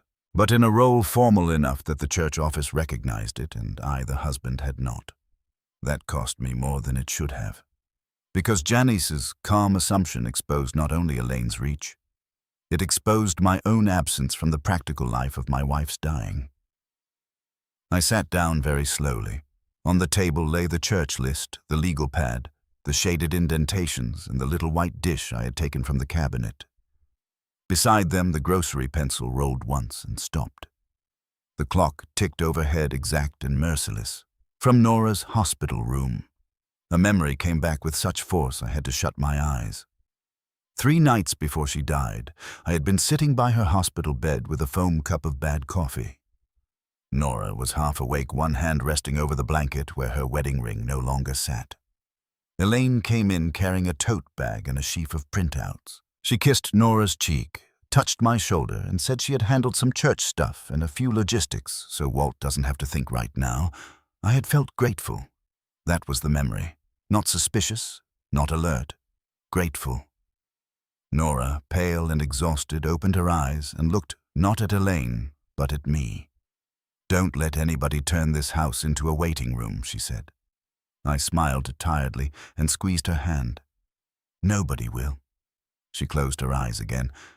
At the time, I thought she meant visitors, casseroles, too many flowers, church women with solemn faces. I thought she was asking for dignity in the ordinary, widow-making ways. Sitting at the kitchen table now, I understood she might have meant something much worse. I got up so fast my chair nearly tipped. The house no longer felt like a place I was grieving inside. It felt like a place I had failed to read while the person who knew its language best was asking me, in the only way she still had strength for, not to let somebody else translate it. That afternoon I stopped waiting to feel reasonable. I found my phone, turned off the sound, and stood in the kitchen taking photographs. The clock, the legal pad, the church list, the butter dish on the counter, the pantry shelves, the torn strip of old tape, then the freezer labels, front row and second row, then the mudroom bulletin board now bare except for 2 pinholes where the lists had hung. It felt shameful and necessary at once. At 4, Daniel texted that he was tied up on a late service call and would come by in the morning. I read the message 3 times, wondering whether he knew anything at all or whether he was simply one more Mercer man, letting capable women build the world while pretending smoothness was the same as safety. At dusk, I took the church list and legal pad to the desk alcove and compared the handwriting to service cards Elaine had filled out at Christmases past. Same blunt downstrokes. Same habit of pressing hard on the last letter of a word. Same capital K with the upper arm too long. A school teacher once told Rebecca handwriting comparison was junk unless experts did it. Maybe so. But grief sharpens the eye in private ways. When full dark came, I locked the side door myself. Then I checked it twice. Then, because the thought had entered me and would not leave, I went through the downstairs, turning on only lamps, and stood in each room long enough to ask myself the same question. What here changed because my wife died? Then I asked the harder one. What here changed before she did? The front room gave me moved flowers and folded sympathy cards. The dining room gave me meal lists and serving stacks. The mudroom gave me side door habits and rewritten logistics. The desk alcove gave me church coordination I had never authorized. The kitchen gave me the clock, the butter dish, the pencil mug, the flowers sorted wrong. The pantry gave me the deepest wound because it gave me Nora's order wearing another person's efficiency like a skin. I stood there until the ticking above the door became unbearable. Just before bed, I took one final walk through the kitchen. I put my hand on the clock but still did not reset it. I wanted, though I could not yet have explained why, to leave its wrongness intact. Evidence, perhaps. Or accusation. Or simply because once a thing becomes important, touching it can feel like erasing a fingerprint. I slept badly again and woke before dawn from a dream I could not fully remember, except that Nora was standing in the pantry with her back to me, relabeling jars, while someone outside the room kept saying, "It's easier this way. Easier. Easier." The house was black, blue, and silent. I pulled on a sweater over my undershirt, took my phone, and went downstairs without turning on the hall light. The stove clock glowed 4:51. The wall clock over the pantry door ticked in the pale dark. That was when I began in earnest. Photographs first. Straight on, then close. Pantry shelves, freezer rows, the legal pad, the church list, the service cards in the alcove, the wall calendar, the butter dish, the blue mug, the clock. Then comparisons. I opened drawers and cabinets, not to rummage, but to see. What had been nudged, recategorized, rewritten, I found tea towels folded by color instead of by thickness. Service tip cash, 3 20s and 2 5s tucked into an envelope in the desk alcove instead of sitting in the butter dish on the counter. I found the old pantry inventory sheet Nora kept clipped inside the door, its bottom half torn away. And behind the flour canister where the shelf met the wall, I found a fresh strip of masking tape with one word in Nora's hand, half hidden. Leave. Not a note, not a message to me. Just a label torn from somewhere else and stuck where no one would see it unless they were already looking. I stared at it until my vision blurred. Maybe she had meant leave the canister there. Leave space. Leave enough flour for pie. 100 harmless meanings were available if a man wanted them badly enough. I did not want them anymore. Because standing barefoot on the cold kitchen floor before sunrise with the house around me, full of Nora's corrections and somebody else's revisions, I knew at last what had broken. Not merely the peace of widowhood, It was the belief that Nora had died inside a house still governed by her own hands. By the time the first daylight showed in the sink window, I had spread everything on the dining room table again and started writing dates. Not theories. Dates. The meal sheet, the church call, the side door notes, the freezer labels, the exact clock, the black marker, the strip that said, "Leave." And as the room slowly lightened, one truth settled in with the kind of weight that could not be prayed away or softened into misunderstanding. Nora had seen the encroachment before I did. At 7:15, the phone rang while I was still standing over the dining room table with Nora's house spread before me like a wound. I let it ring twice before answering. "Mercer residence. Mr. Mercer, this is Miriam Vale." Her voice was level, unhurried, with none of the padded sympathy people paste onto practical calls after a death. "Miriam, I reviewed what you sent." I looked at the table. The church support sheet, the legal pad, the photographs I had printed in a grainy rush from my old printer, the torn pantry inventory, the strip of masking tape with "leave" in Nora's hand. My stomach tightened, and I'd rather say this carefully than quickly. I'd rather hear it either way. A brief pause. Paper shifted on her desk. "One of the service changes tied to your house account landline call routing and a duplicate contact designation was initiated the day before your wife died. Not after. Before." For a moment, I had to put my hand against the wall. That can happen for legitimate reasons. She went on in the same calm tone. "A spouse may ask someone else to coordinate during a hospitalization. A daughter-in-law could be acting with blessing. But the timing matters and the phrasing matters. How is it phrased? Per household coordinator, route non-urgent calls through alternate family contact until further notice." Household coordinator. I shut my eyes. Who signed it? There isn't a full signature, only initials on the service side. The alternate family contact listed is Elaine Harlan. The dining room went so still, the ticking from the kitchen sounded indecent. "Mr. Mercer." "I'm here. I'm not telling you this proves criminal conduct," she said.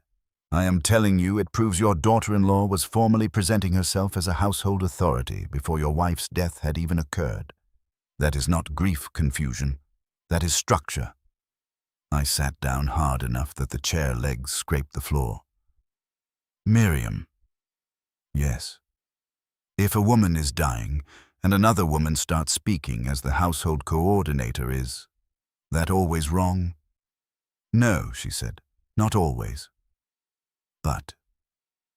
But if the husband did not know if the wife's boundaries were being overridden and if the house itself had already begun changing under that person's hand, then it is not a small thing. It is a transfer of authority. Older men are often expected to mistake those transfers for help. The pain of that did not come from her being wrong. It came from her being right in a sentence so plain it sounded almost bureaucratic. What do I do? Preserve everything. Photograph before anyone else comes in. Do not announce what you know. Do not throw anything away. And Mr. Mercer. Yes. If you believe this is about more than paperwork, you need a timeline, not a theory. When I hung up, the room had changed again. Not because anything in it was new, because the language had hardened. Household coordinator. Alternate family contact. Structure. I went into the kitchen and stood beneath the clock. For the first time since Nora's funeral, the sound steadied me. It was no longer only a memorial object or a domestic accusation. It was a metronome, something outside panic. Tick, tick, tick. It did not care how I felt. It only marked sequence. I carried that sound back to the dining room and began making a timeline. Not on Nora's stationery, not on the legal pads from the house. I used an old contractor's notebook from the garage because it felt blunt and ugly and deserved no illusions. Funeral, hospital days, meal drops, service notes, church calls, side door entries, black labels, power blink, exact clock. I wrote until the coffee in my mug went cold. At 8:40 there was a knock at the front door. I slid the contractor's notebook beneath the old sampler on the wall before answering, though I could not have explained why. Instinct, maybe. Some animal knowledge that once a house becomes contested, even tables feel exposed. It was Daniel.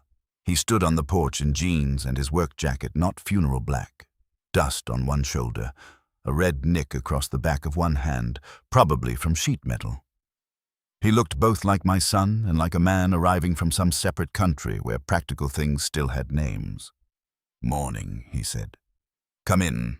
He stepped into the hall and gave me that look grown sons give when they want to ask whether their father slept, but know the question itself would be humiliating. "I brought your mail," he said instead, holding up the stack. "Picked it up on my way." "Thanks." We stood there one beat too long. "You eaten?" he asked. "Yes." A lie, but better than the truth. He followed me toward the kitchen, then stopped at the edge of the dining room. His eyes went to the table. The photographs were still there. The church list, the service notes. I had not moved them quickly enough. "What's all that?" I laid the mail on the sideboard. "Things from the house." He stared another second. "Dad." "What?" He glanced toward the kitchen as if Elaine might appear if he thought her name hard enough. "What are you doing?" There was genuine worry in his voice. Also something else. Recognition, maybe. A man sensing that the climate in a house has shifted and fearing the cost before he names the cause. I didn't answer right away. I turned and went into the kitchen. He followed. The room was clean in the orderly way that had begun to frighten me. Morning light came through the sink window in a pale stripe. The flowers on the sill looked too arranged. The buttered dish sat where I had put it back. The blue mug stood by the phone. The clock ticked on. "Sit down," I said. Daniel sat slowly at the table like a man lowering himself into bad news. I stayed standing. "Who gave Elaine the right to call herself household coordinator while your mother was still alive?" He blinked once. That was all. But I saw it. "What?" "Don't do that." His face tightened. "I don't know what you mean." "Miriam called me. There were contact changes before your mother died. Church notes, service notes, side door patterns. Your wife was speaking for this house while Nora was still in it." Daniel looked at the table, then at the clock, then down again. "That doesn't mean anything bad." There it was. Not denial of fact, denial of meaning. "Then tell me what it means." "She was helping. Nora asked for that. She did not ask for it." I let the silence sit. A man can learn more from the wrong sentence than from an honest one. Daniel rubbed the back of his neck. "Dad, Mom was sick. You were exhausted. Everybody was trying to cover practical stuff. Did your mother know Elaine was calling herself household coordinator?" He did not answer. "Daniel." "She knew Elaine was helping. That was not my question." He stood up so abruptly the chair scraped backward. "Why are you talking like this?" "Because I buried my wife yesterday and came home to a kitchen running on somebody else's authority." His eyes flashed then, not quite anger, more like a trapped man's wish for simpler terrain. "You think Elaine was trying to steal your pantry?"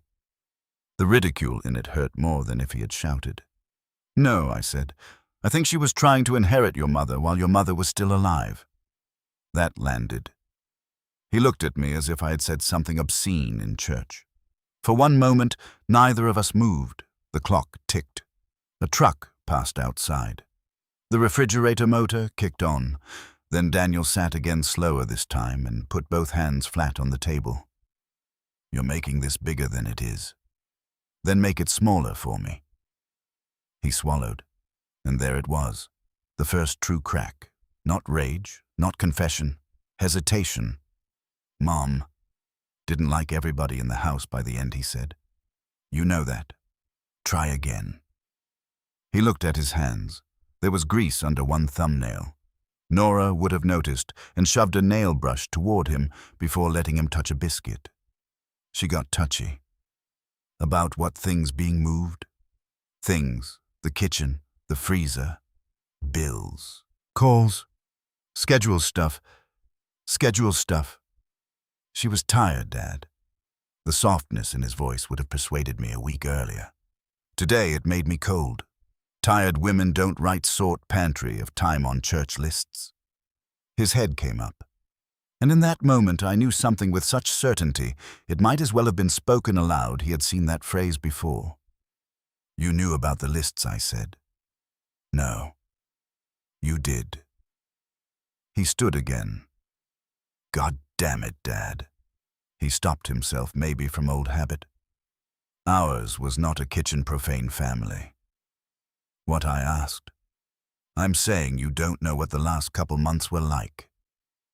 There it was. At last the wound beneath all his caution. Not accusation exactly. Resentment. The grown child's stockpile of things the parent failed to see. Then tell me. Daniel pressed his lips together. When he spoke again, his voice had lowered. Mom got sharp. She'd tell Elaine not to touch things, then the next day ask her where the grocery receipt was. She'd say nobody needed to organize meals, then get upset that people crowded the house. She'd forget who'd called and who hadn't. It wasn't all clear, okay? I listened. Every sentence cost me, because part of me wanted to defend Nora so fast the walls would shake. And part of me had to admit the last months had not been clear. Illness blurs not just faces but moral lines. The sick are allowed contradictions. The well often exploit them. So you let your wife start speaking for my house. He shook his head hard. That's not what happened. Then what did happen? His eyes flicked toward the mudroom, toward the side door. The movement was slight but meaningful. That was where groceries came in. Meals, servicemen, church ladies. The threshold Evelyn watched from her upstairs window. The easy way.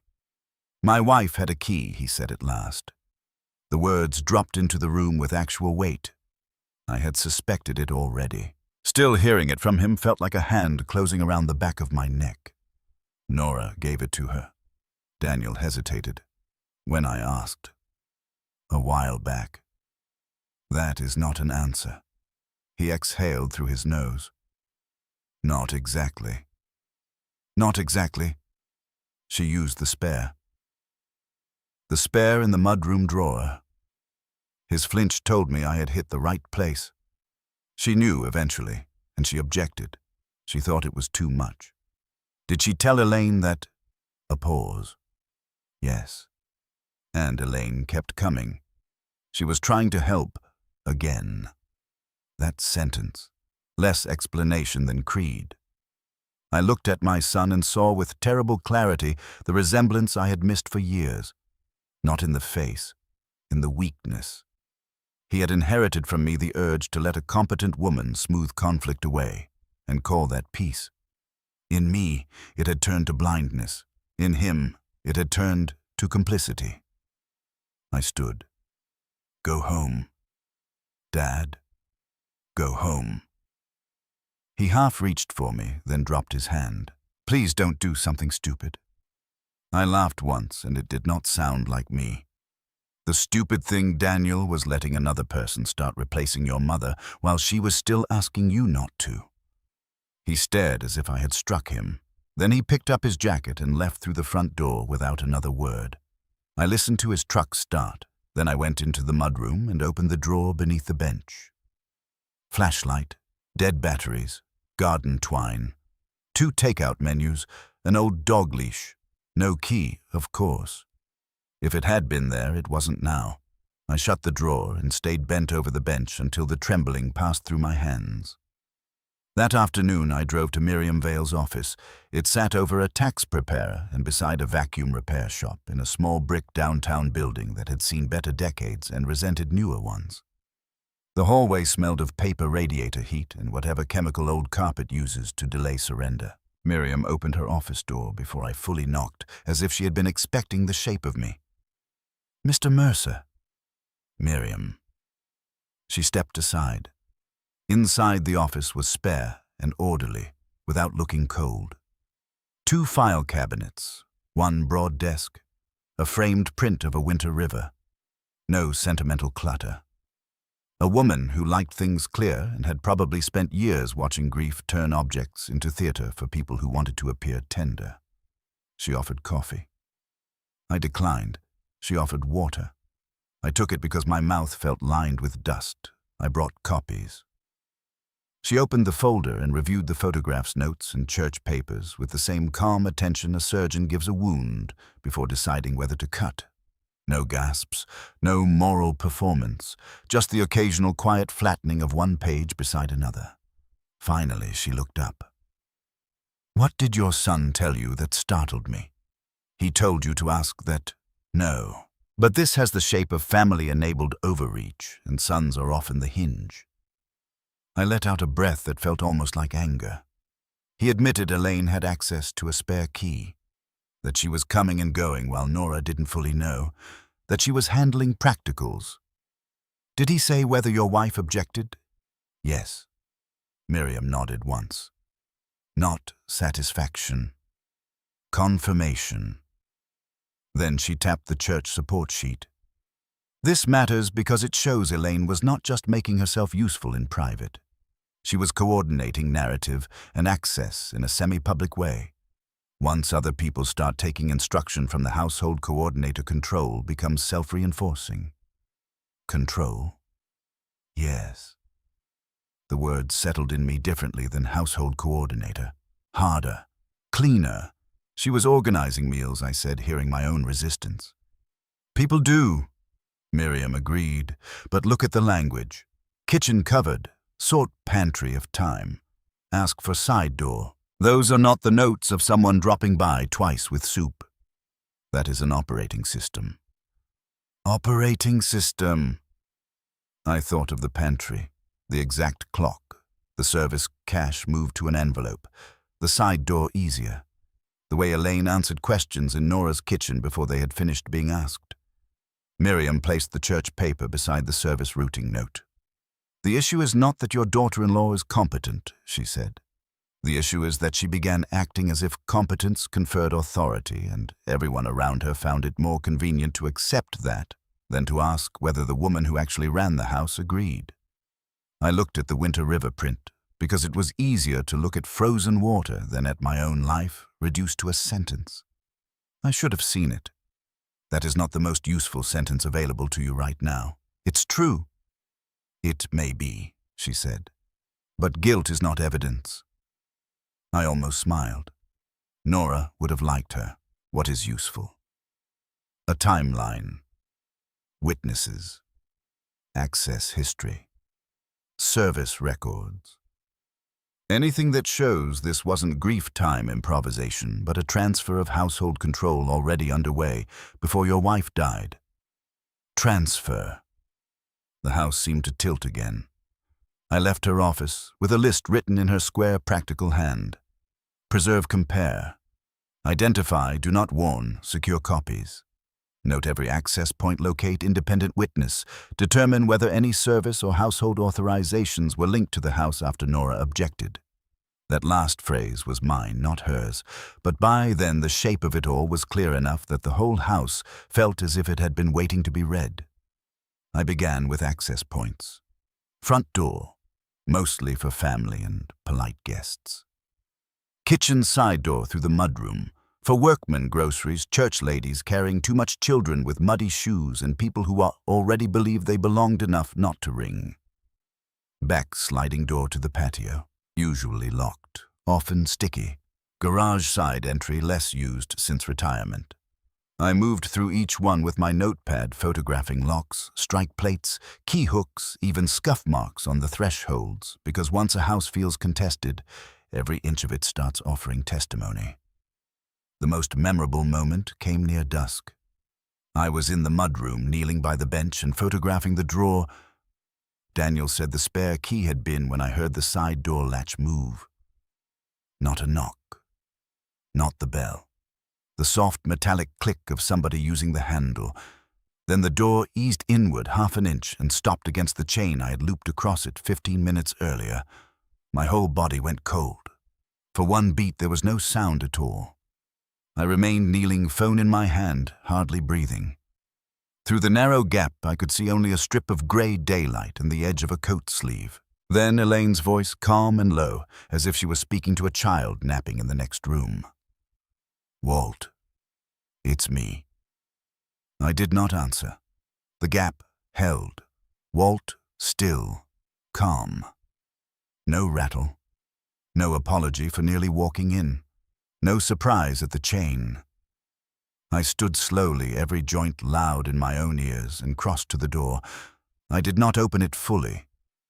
I looked at her through the narrow space.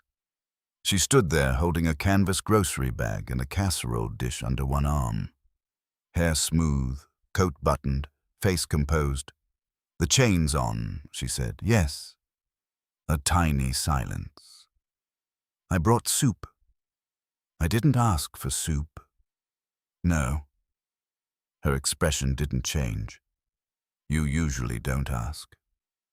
It was the sort of sentence that would sound caring to almost anyone else. To me, it felt like a hand sliding into a pocket that no longer belonged to the wearer. "I'm busy," I said, with what I looked straight at her. My house. For the first time, unmistakably, she let me see the contempt beneath the competence. Not rage, not panic, just a brief, cool calculation as if she were adjusting a schedule after a cancellation. Then it was gone. "Of course," she said. "I'll leave this on the step." I closed the door without thanking her. For 10 full seconds after I stood with my hand on the chain, listening to her footsteps move away. My heart pounded so hard it made the room pulse. When I finally opened the door again, the soup sat there with a note tucked under the dish. For later. Heat low. Don't forget to eat. No threat, no accusation, just the calm persistence of someone who still believed she knew how the house ought to be managed. I took the note to the dining room table and laid it beside the rest of the evidence.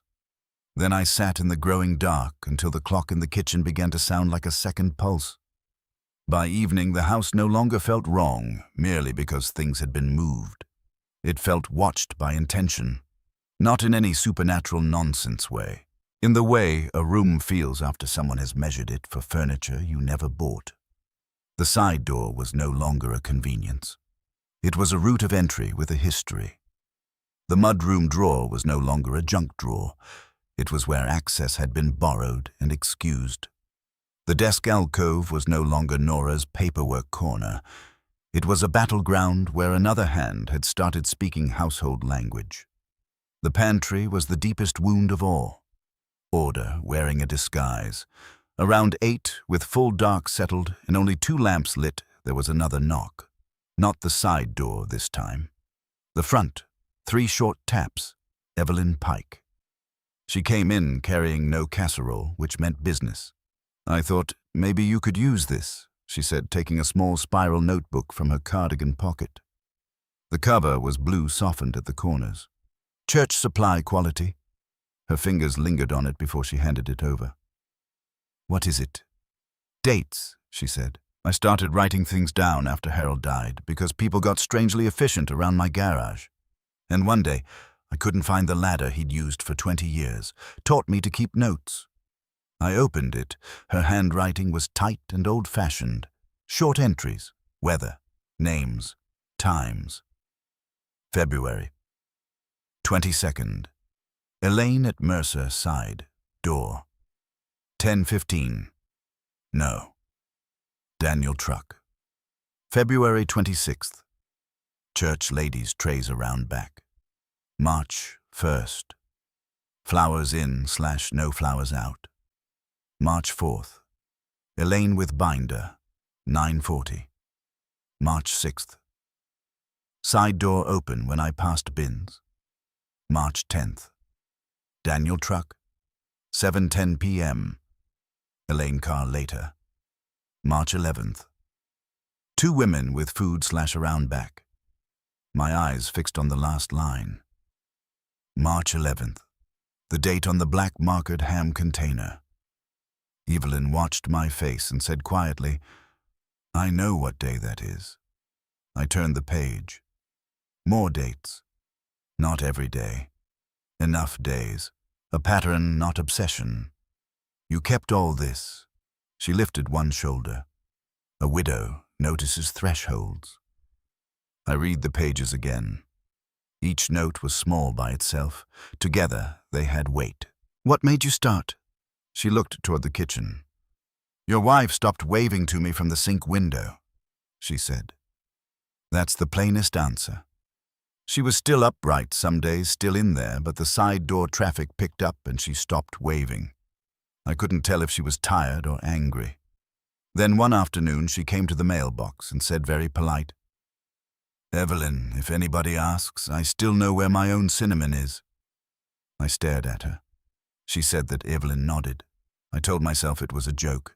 Women our age make jokes with teeth when they don't want to be rude. But I wrote the date down after.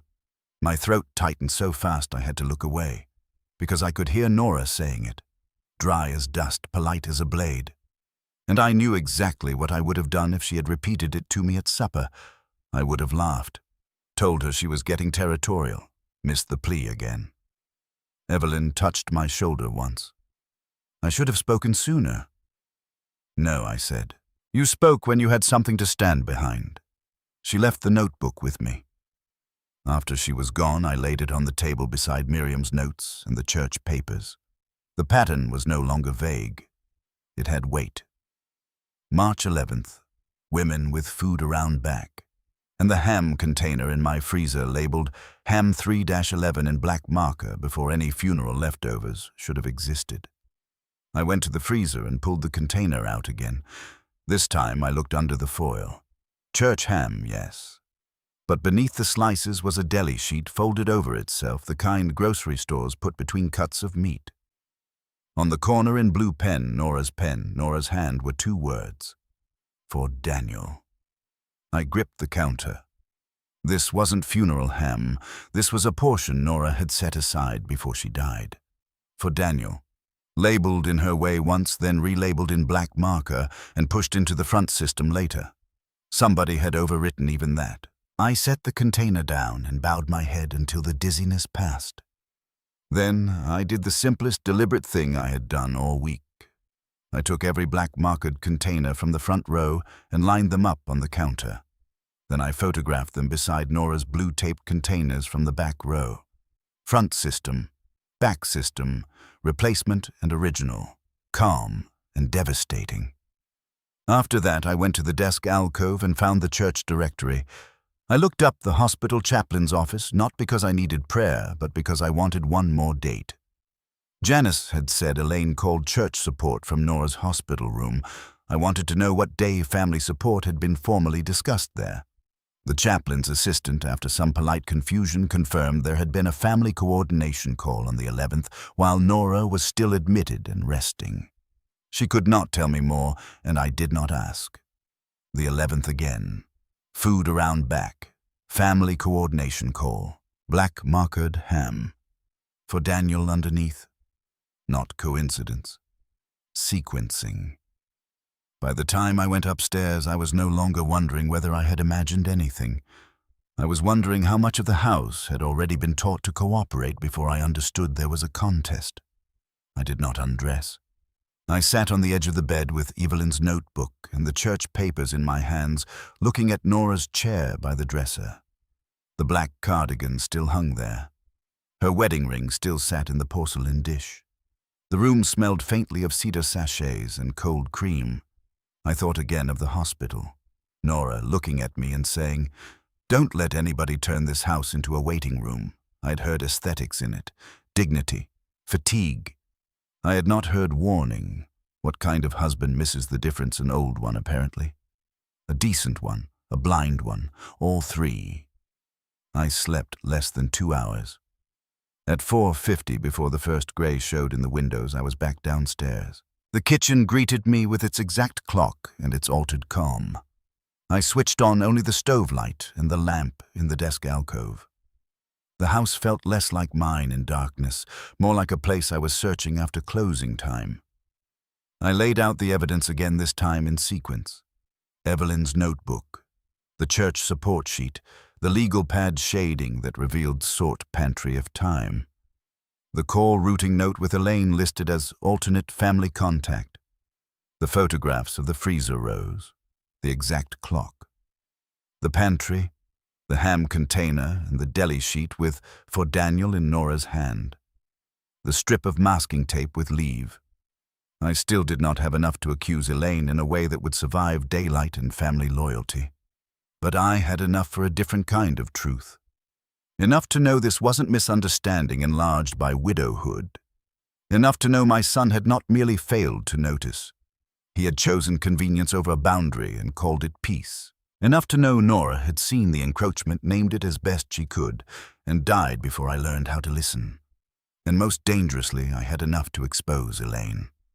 I understood that as the sky outside the sink window slowly paled, expose her, and what remained of my family would not survive unchanged. Daniel would be forced to choose between truth and the woman he had let take over his mother's house. Rebecca would learn how much ugliness had lived beneath practical kindness. Church people would discover their casseroles and support rotations had been part of a household transition no one had named honestly. Nora's final months would lose the protective blur I had wrapped around them. There are revelations that free a man and revelations that burn down what he lives in. This was the second kind. I stood under the kitchen clock and listened to it mark the minute. Then I picked up the contractor's notebook and wrote one line at the bottom of the page under all the dates and entries she started replacing Nora before Nora was gone. I looked at the sentence until it stopped seeming impossible and began to feel like the only honest name for the thing. That was the point of no return, because once I could name it, I could no longer grieve passively inside it. By 8 that morning, the kitchen looked almost ordinary again, which was exactly why it felt dangerous. Sun came thin through the sink window and turned the water glass on the counter into a pale column of light. The coffee had been made. The dish towel hung in thirds because I had folded it that way. The butter dish sat where Nora kept it beside the recipe box. The blue mug of grocery pencils stood by the phone. On the surface of things, a man could have walked in and thought the house had remembered itself.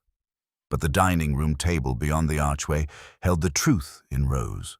Dates, photographs, church notes, the service routing form, Evelyn Pike's notebook, the freezer labels, the deli sheet with "For Daniel" in Nora's hand, my contractor's pad with its one blunt sentence at the bottom. She started replacing Nora before Nora was gone. I had not slept after writing it.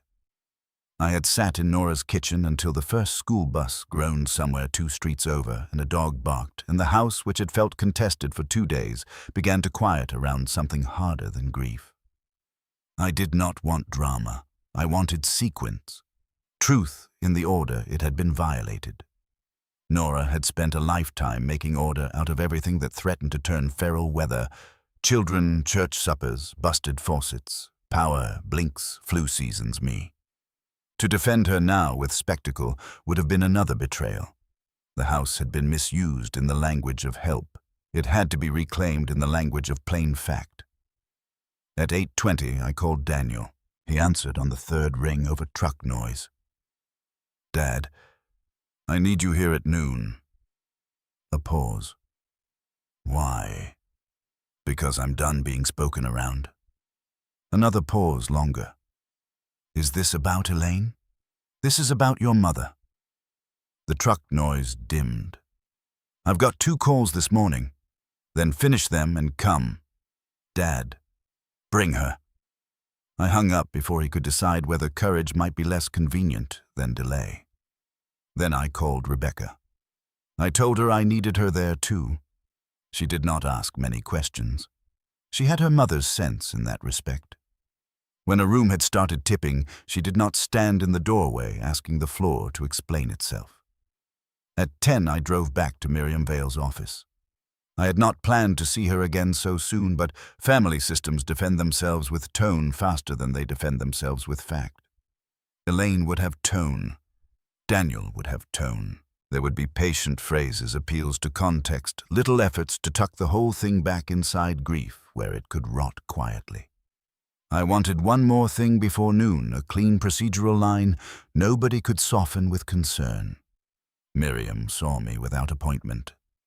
She listened while I laid out the final pieces, the notebook, the deli sheet, Daniel's admission about the spare key the side door used the church call from Nora's hospital room.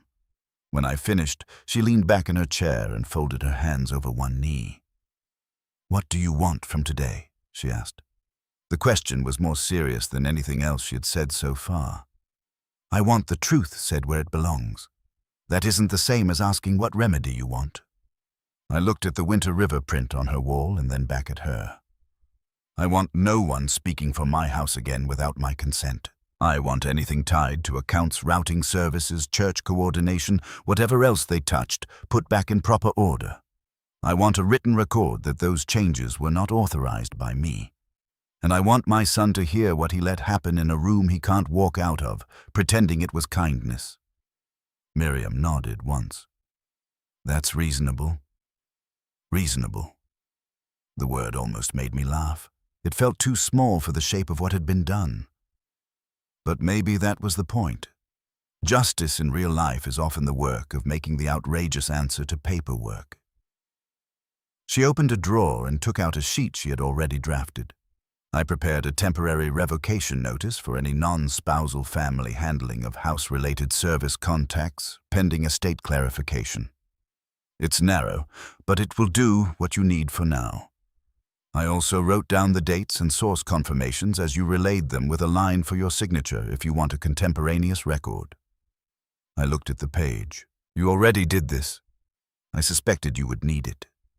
There are some forms of goodness that do not feel soft at all. They feel like structure under a collapsing roof." "Would you come by the house?" I asked. She considered me for maybe 2 seconds. "Yes. But only if you understand I won't conduct your family argument for you." "I wouldn't ask that." "Good." She slid the pages toward me. "Sign these." I did. At 11:30, I was back in the kitchen laying out cups on the table when Rebecca arrived. She came in through the front door, coat half-buttoned, hair pinned up carelessly from the drive. One look at my face and then at the dining room table changed her expression before she set her purse down. "Dad, take your coat off." She did. "What's happening?" I looked at her for a moment. Not because I didn't know what to say. Because once said it would begin changing her too. "Your mother saw more than I did," I said. "And I'm done letting that stand as my last service to her." Rebecca went very still. One of Nora's stillnesses, not mine. "What did Daniel do?" The accuracy of the question hurt. Not just Daniel. I told her enough to orient her, not enough to exhaust the room before it mattered. The church lists, the key, the side door, the freezer labels, the service routing note. Elaine's role. Kitchen cupboard, the pantry, Nora's line about a waiting room, Evelyn's notebook. Rebecca did not interrupt once. She sat at the kitchen table with both hands around a mug she had not yet lifted her eyes, going to the clock over the pantry door whenever the details sharpened.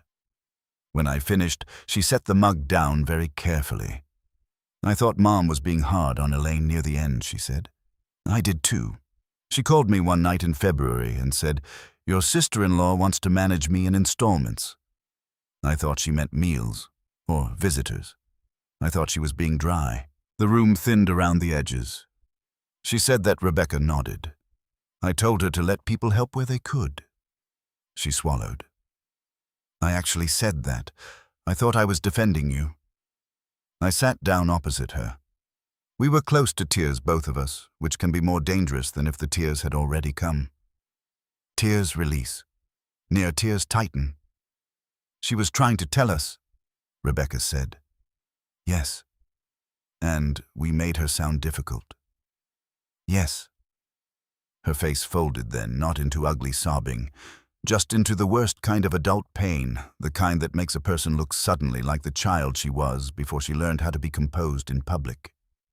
She covered her mouth with one hand and stared at the table until it passed enough for breathing. I let the silence hold. At 11:50, Daniel and Elaine arrived. They used the front door. That was the first strategic victory, though nobody named it. The side door stayed shut. Daniel came in first, jaw set, shoulders tight under his work jacket. Elaine followed, carrying nothing which in itself felt like a declaration. No casserole, no soup, no tote bag, no legal pad, no harmless object to justify entry. Her coat was dark wool buttoned high. Her face wore its usual calm, but there was no softness draped over it now. She knew something had changed. Maybe the chain on the side door had told her. Maybe my voice on the phone had. Maybe competent people simply feel resistance sooner than other people do. Then Miriam arrived. I had asked her to come a few minutes after the family, not before. I wanted the room to understand from the start that I had not dragged in outside authority to help me think. I had thought already. She was there to witness sequence and protect its edges. Daniel looked startled when he saw her. Elaine did not. Not outwardly, but her eyes sharpened in the same quick way I had seen through the side door chain. We gathered in the kitchen because it was the only room in the house that could bear it. No one suggested the dining room where the evidence sat. No one suggested the living room where grief might still pretend to be the subject. The kitchen had Nora in it too strongly for that. The sink, the pantry, the blue pencil mug, the butter dish, the window, the clock. Every line in the room pointed back to the woman whose authority had been quietly stepped over. I remained standing by the counter. Rebecca sat at the table, a notepad in front of her, though she wasn't writing. Daniel stood near the mudroom archway, close enough to flee if character still allowed it. Elaine took the chair nearest the pantry without asking. Miriam stood at the dining room opening with one hand on the back of a chair, neither family nor stranger exactly. Just steady. The clock ticked. I looked at Elaine first, then Daniel, then Rebecca, then back at the pantry. When I spoke, my voice surprised me. It was calmer than I felt and harder than I expected. "You will not interrupt me until I'm finished." Daniel opened his mouth, then shut it. Elaine folded her hands in her lap. I went into the dining room and brought back the church support rotation sheet. I laid it on the kitchen table in front of Elaine. This says, kitchen covered. It says sort pantry if time. It says, ask for side door. It was being used before Nora was buried. Elaine glanced at it, then at me. Meal coordination isn't a crime, Walt.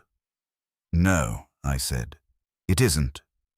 I laid down the legal pad with the shaded indentations. This is the sheet above it. Then Evelyn's notebook. This is a witness to the dates your car or church women were at my side door before the funeral, and in several cases while Nora was still alive. Daniel shifted where he stood. I laid down the copy of the service routing note. This lists you as alternate family contact and household coordinator the day before my wife died. Elaine's face did not change. If anything, it became more composed. Because someone had to coordinate practicals, she said. The contempt in the phrase "someone had to" was so slight and so clean that only a kitchen could have heard it for what it was. I placed the freezer photographs side by side. Front row black marker, back row blue tape. You replaced her labels. She let out the breath of a patient woman indulging a difficult old man. I consolidated food. I reached into the folder and set down the deli sheet with Nora's handwriting for Daniel. This was your mother's, I said without looking at my son. It was relabeled after, pushed into the front system. Daniel looked sick, Rebecca looked murderous in the quiet female way I had seen exactly twice before, once when a teacher mocked her son in 5th grade, and once in the hallway outside the courthouse after her divorce. Still, Elaine kept that calm face. Walt, she said, you're pulling together a lot of ordinary actions and giving them a sinister story because you're grieving. It was the first time she had said grieving with open strategy instead of soft concern. I nodded once. Yes, I said, I am grieving. That's why I know the difference between what my wife built and what you are trying to standardize. Something crossed Daniel's face then. Shame, maybe, at hearing the thing named so plainly. I turned toward the pantry and opened the door. No one moved. You see cans, I said. You see shelves. Your mother saw sequence. Tea by the kettle because afternoon came tired in this house. Crackers by the soup because sick people didn't need a scavenger hunt. Condensed milk low because church pie season was hard on old knees. Flour where her hand expected it. Sugar where winter baking wanted it. Not because she was precious, because she paid attention. I looked at Daniel and made him meet my eyes. And you stood in this house and let somebody treat that attention like clutter. His mouth opened. Closed. Opened again. I didn't know. You knew. She objected. He said nothing. I turned to Elaine. You opened her side door. You used a key she didn't fully consent to. You spoke to the church from her hospital room as if the house were already passing through your hands. You rerouted calls. You rewrote kitchen access. You relabeled her food. You moved her service cache. You corrected her clock. That last line hit harder than all the others, because the clock was too small a thing to explain away as necessity. Nobody corrected it because they had to. They corrected it because exact seemed better than hers. For the first time, Elaine's composure thinned. I did not touch that clock, she said. No. No. Her answer came too quickly. I took one step closer. Then you're the only person in this room who knew you needed to deny it before I asked. The room changed then, not visibly to an outsider, but everybody inside it felt the floor shift. Elaine turned slightly away from me and toward Miriam. I'm not sure why an attorney is standing in my father-in-law's kitchen while his children let him unravel. That was her first true mistake. Until then, she had been the practical woman absorbing distress. With that sentence, she made the room witness her hierarchy, not Nora's grief, not my confusion, her authority to interpret what I was. Miriam spoke for the first time. Mr. Mercer is not unraveling, she said. He is documenting unauthorized household authority transfer. Daniel closed his eyes briefly. Rebecca leaned back in her chair as if to make more room for the truth. Elaine gave us more. Small, incredulous laugh. Household authority transfer. Good Lord. I brought meals organized church women and made sure bills got paid while this family was drowning. There it was. Not care. Ownership. This family. This house. These helpless people. And her carrying us all. I felt something settle inside me with almost physical relief. The mask was gone. Not through shouting, through a sentence. You enjoyed it, I said. She looked at me sharply. You enjoyed being needed, I said. You enjoyed speaking first. You enjoyed knowing where everything went. You enjoyed having church ladies ask you what the house required. You enjoyed stepping into a room my wife built and acting as though competence had made it yours. Daniel said, Dad, be quiet. He did. Elaine's face had gone very still now, but not soft. Smooth faces often look coldest when they stop pretending warmth. I kept your family functioning, she said. If that offends your pride, I can't help you. My pride. I laughed once quietly. You think this is pride? I went into the dining room and brought back Nora's pantry inventory sheet, the bottom half torn away. I laid it beside the rest. This is pride, I said. A woman who ran a house so well her family mistook her labor for atmosphere. A woman who got sick and still had to watch another person start practicing on her shelves. A woman who said, don't turn this house into a waiting room, and the people who loved her heard only style where she meant dignity. My voice shook on that last word. Not much. Enough. Rebecca looked down. Daniel's eyes filled and stayed full. Elaine did not look sorry. That, more than anything else, stripped the last excuse from the room. You're making me the villain in your grief, Because it's easier than admitting you were absent, she said. There are truths people weaponize because they think using them as a blade makes the whole truth theirs. I nodded slowly. Yes, I said. I was absent in ways I should not have been. I let your mother carry more than I named. I mistook smoothness for safety. I thanked the wrong kinds of help. That shame is mine. I took another step closer. But my failure does not turn your trespass into virtue. The kitchen went silent. Even the refrigerator seemed to wait. Daniel pressed a hand to his mouth. Rebecca stared at me with an expression I had not seen from her in years, not only love, recognition. She was seeing her father stand up in a way our family had not been built around. Elaine rose then, not dramatically, only because sitting no longer served her. Fine, she said. You want the ugly truth? Nora was not managing well by the end. She was stubborn, suspicious, territorial, impossible to please. Meals doubled. Calls got missed. Bills sat. The church needed direction. Daniel needed direction. You needed direction. Someone had to keep the thing from collapsing, because all of you were too sentimental to be useful.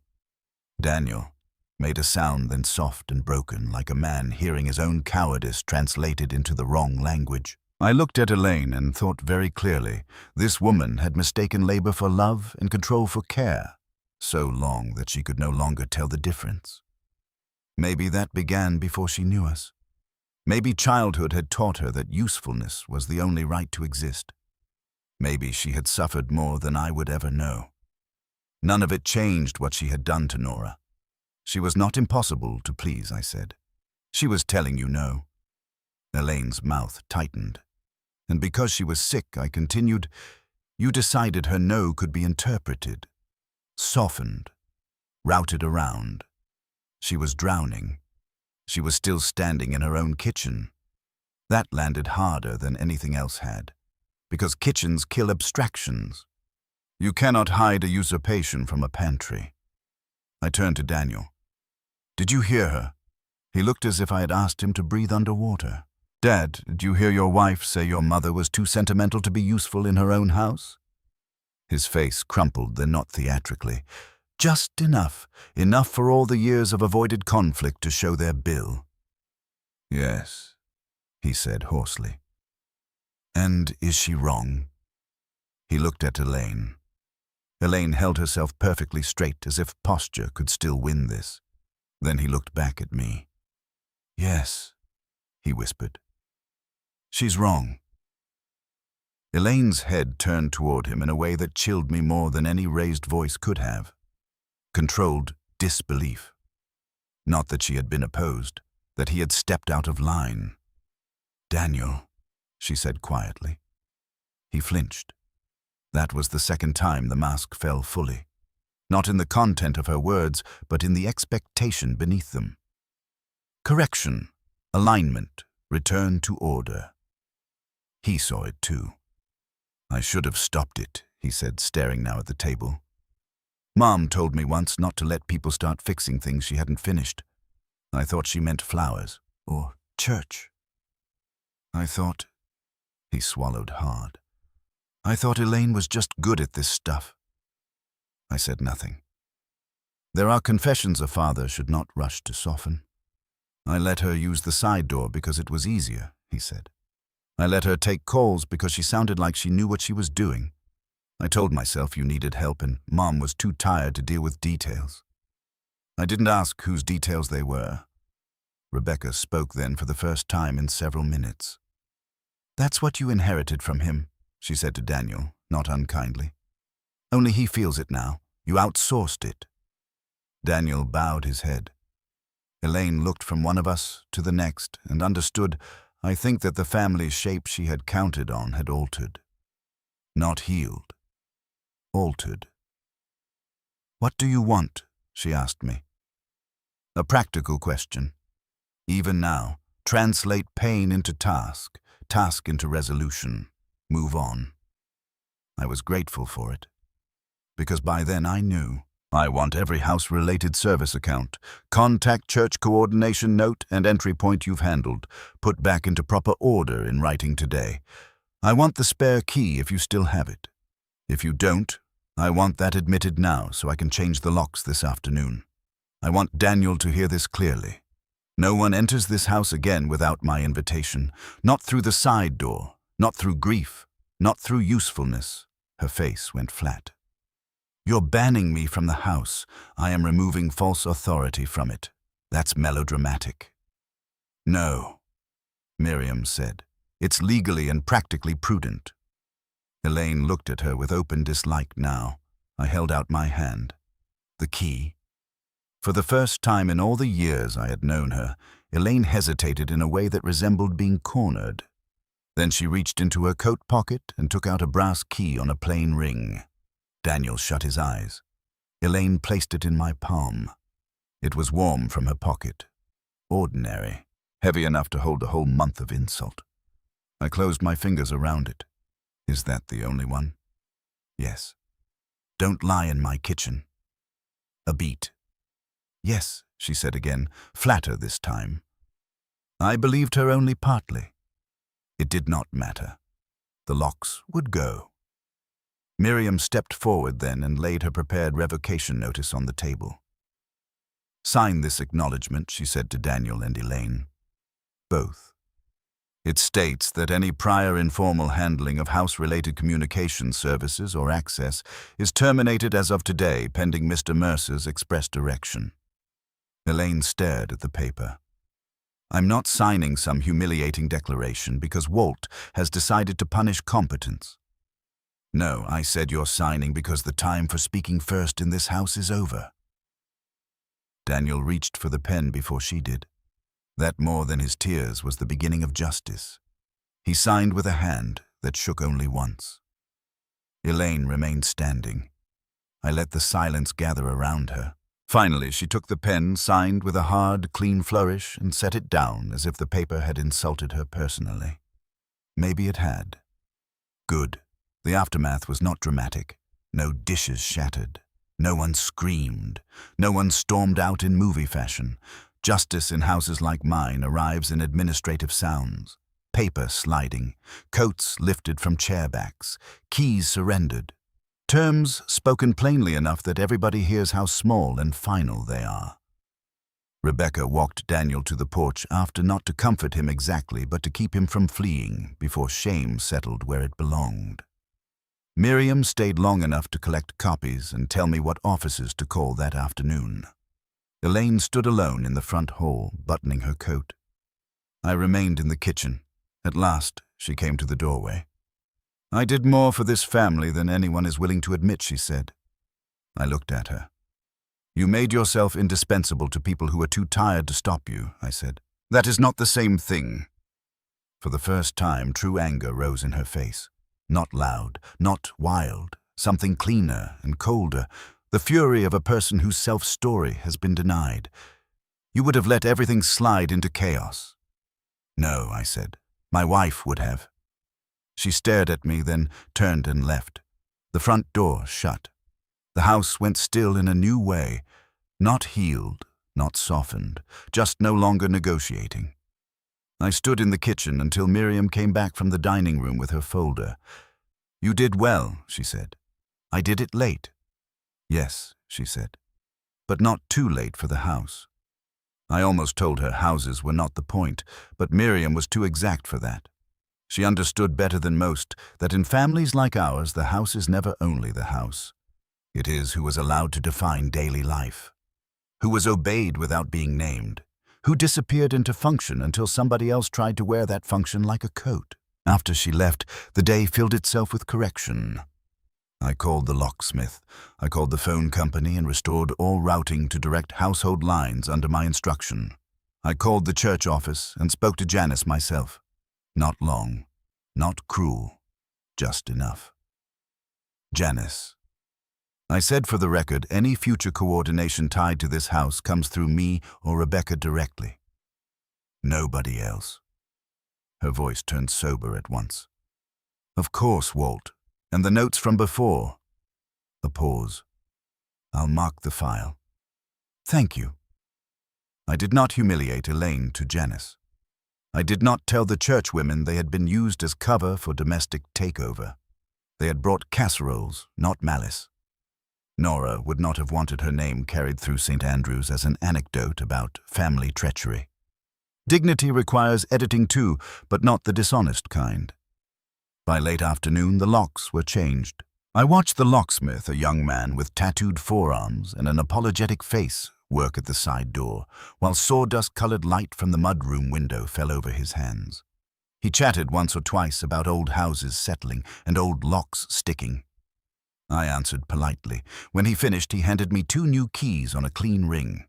"No copies out there except yours now," he said. "Except mine." The phrase rang in the mudroom. After he left, I stood with the new keys in one hand and Evelyn's notebook in the other. Then I put the notebook in the desk alcove and hung one key on the hook by the calendar. The other went into my pocket. Rebecca stayed through supper.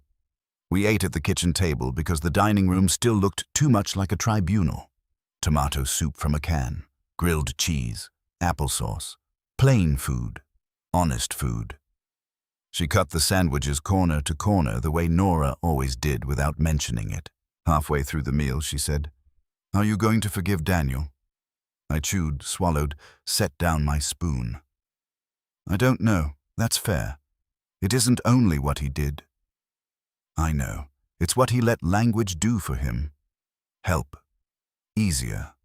Practical." He let those words turn into permission. Rebecca nodded. "So did you," she said gently. I looked at her. "So did I," she added. "So did Mom. Some days probably because women are trained to let useful people stay close until useful starts eating the furniture." That was so much like Nora's way of putting a hard thing that for a moment I could not answer. "I miss her," Rebecca said. "I know." "No," her eyes filled. "I mean, I miss the exactness of her. I miss how she could make a room feel corrected without humiliating anybody. I miss that she had to get sick before any of us noticed how much moral labor was hiding in recipes and lists and where she kept the crackers. This time I cried. Not hard, not beautifully, just enough that I had to take off my glasses and use the old linen handkerchief from my pocket. Rebecca cried too, and we sat at Nora's kitchen table with grilled cheese cooling between us, not trying to force the tears to mean anything tidy.